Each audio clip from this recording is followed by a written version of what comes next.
One of the most common things about a web application is state. Whenever a user interacts with your application, the application is supposed to respond in some way.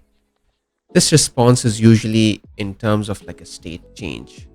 State can be of two types. It can either be server state that belongs to the server, meaning any data that is stored in the database, or it can be presentational state, such as UI state, if a button is pressed or whether a sidebar is open or not.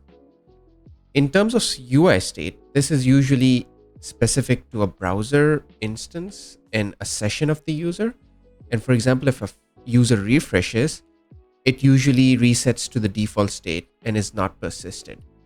However, in some cases, you would want to persist this state in order to give a better user experience for the user.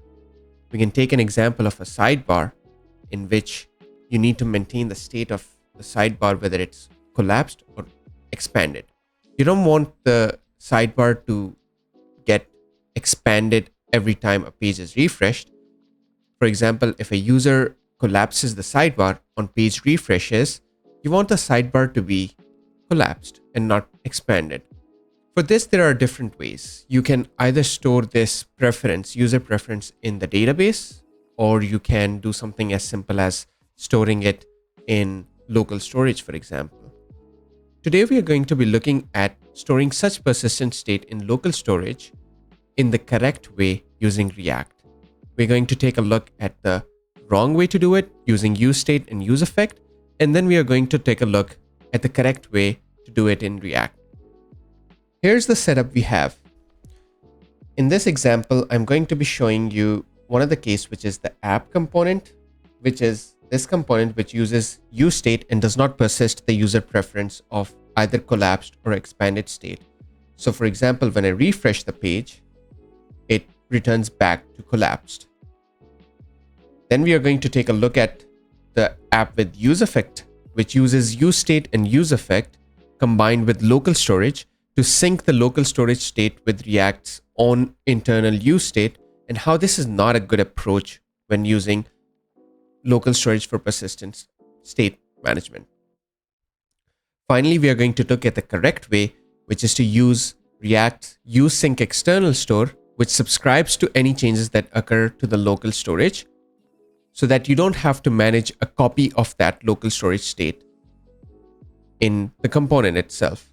All this is going to make sense when we go through the tutorial. I'm going to explain it one by one. One of the things that I want to mention is we are having this fake sleep component, which is basically a way for me to kind of show to you guys that the page is refreshing. So when I click on this button, it shows this refreshing for 200 milliseconds. This is just for illustration purposes, so you guys really see that the refresh occurred, which is pretty fast in local environments. This is nothing you should worry about. So let's demonstrate how the state is not persistent by looking at the app component. So the app component is simply using useState by React. And when you use useState, you're initializing the state once the component is mounted, and you're kind of destroying that state once the component unmounts. So if I actually toggle the state to, let's say, expanded, which was not the default state, now if I refresh the page, the component unmounts and remounts, and the state is set to the initial state, which is again collapsed. So let's try that. Quite obviously, we are now having the collapsed state back on, and this is something we don't want to do. For example, if you have a sidebar and the user collapses that sidebar, you would want that sidebar to actually stay collapsed on further consequent refreshes performed by the user. Now let's take a look at using the app with useEffect and combined with local storage. So how this works is that we define a key under which we are going to store the user preference in local storage. This key is sidebar useEffect, and we have a getter function which gets this key from local storage. And we also have a setter function to update the value in local storage. We have written this so that value in local storage, we set the initial state in local storage to collapsed. So inside the component, we are using React's useState to initialize a state with the initial value in local storage. So now we have two states. One of the states is in the local storage, and the other state is defined inside of this component using React's useState hook. Now, when you introduce duplicate states, it's your job to sync these states according to the user interaction. So let's say if a user clicks handle toggle, we are then updating the state in React by using set sidebar state, and we toggle the state. Now, anytime the sidebar state changes, we run this useEffect to write to the local storage using the set function. Now, let's see if this actually works. So the initial value is set to collapsed in the local storage. And when I click toggle state, it changes to expanded, and it changes to expanded over here in local storage as well. Now, if I refresh the page, this user preference should be preserved, and it should not default to collapsed, which was the initial default state we set over here. As you can see, this is actually fetching the value set in the local storage. So our state is persisted in local storage. You would think that this is working fine, but there is a big problem over here. And the problem is that when you have two tabs open. So let's do that. So now I have two tabs open of the same application.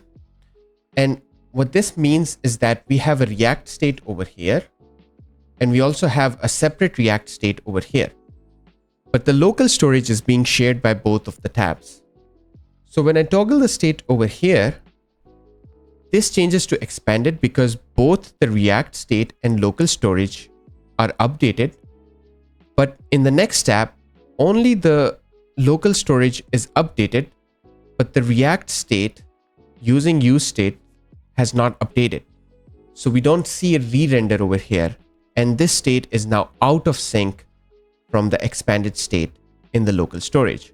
Now, we can have all sorts of weird hacks to fix this, such as listening to local storage events and then using useState again to sync the state with React state. So we can have some sort of a event listener that listens to storage events and updates the React state accordingly. But then why do we even need the React's useState in the first place? Maybe there's a better way to do this. And there is. So let's talk about the useSync external store hook, which is a new hook, a relatively new hook provided to us by React. So looking at the docs, useSync external store is a React hook that lets you subscribe to an external store, which is perfect because we want to subscribe to local storage, which is an external store belonging to the browser. You can read all the details about this hook under the React docs, but we are going to be specifically talking about things that matter to us, right? So we are primarily interested in two things. The first thing is the subscribe function, which we pass to the useSync external store as the first argument, and the get snapshot function, which is the second argument to this hook. So the subscribe function is a function that tells React how to subscribe to the external store, primarily the local storage in our case. And how you define this is similar to how you define it in useEffect. So if you're adding a window event listener, you add event listener in the useEffect's body, and then you return a function in which you remove that event listener from the window. This is pretty much the same how you do it in the subscribe function when you pass it to useSync external store. We are going to take a look at it. And you also have a get snapshot function, which is just a way to read the state from this external store, which is local storage in our case. So before we take a look at the implementation, let's take a look at the behavior and whether it is solving the problem of syncing the state across tabs. So we have a collapsed state, and when I click on toggle state, it changes to expanded on both tabs. And the reason is that both of these components are talking to the same local storage. So there is a single source of truth for the state of the sidebar. Now let's take a look at the implementation of this component. Similar to the useEffect local storage solution, we have a key under which we store the value in the local storage. The set sidebar state is a function that takes in the new value for the sidebar, and then we set the local storage value and we update it. And quite importantly, we also dispatch a storage event. This storage event is important for React to know to re-render the component once the local storage is updated. So now we are defining the store. In the store, we have a get snapshot function, which is just a way to read from local storage using the get item function. And then we define the subscribe function. So the subscribe function, takes in a listener function. This is a callback that React uses under the hood to trigger a re-render. What you need to do is you need to pass this listener callback to the event listener for storage events.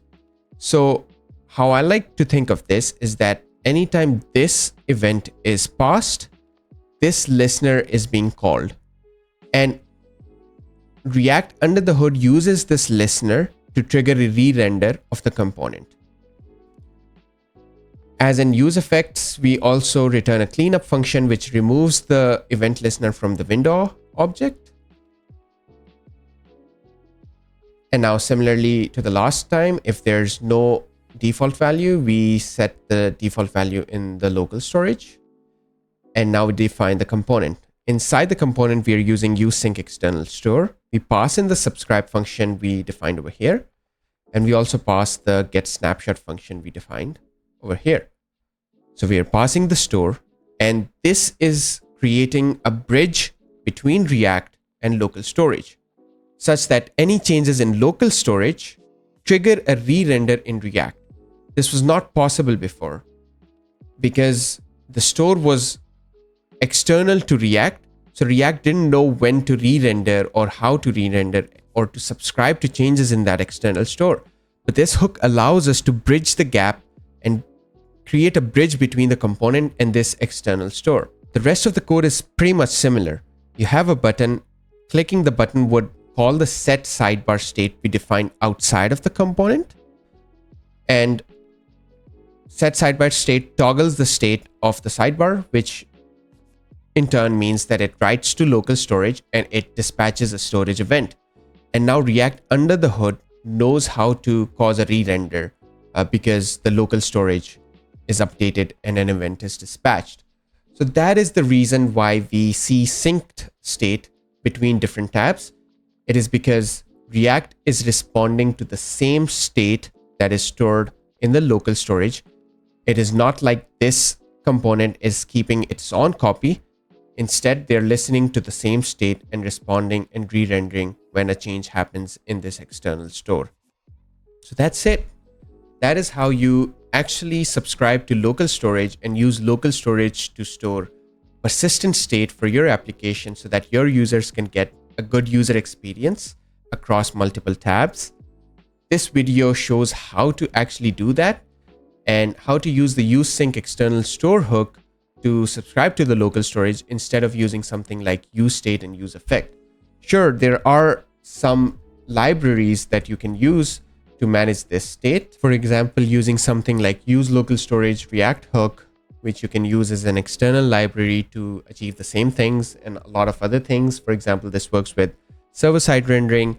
So, like this code may not work with Next.js, will not work with Next.js because we are using local storage, which is not defined in the context of a server because there's no browser or a client in the server. So for those cases, you can use something more complex or pre-implemented solutions like use local storage, or you could even use useSync external store because it accepts a third optional argument, which is the get server snapshot.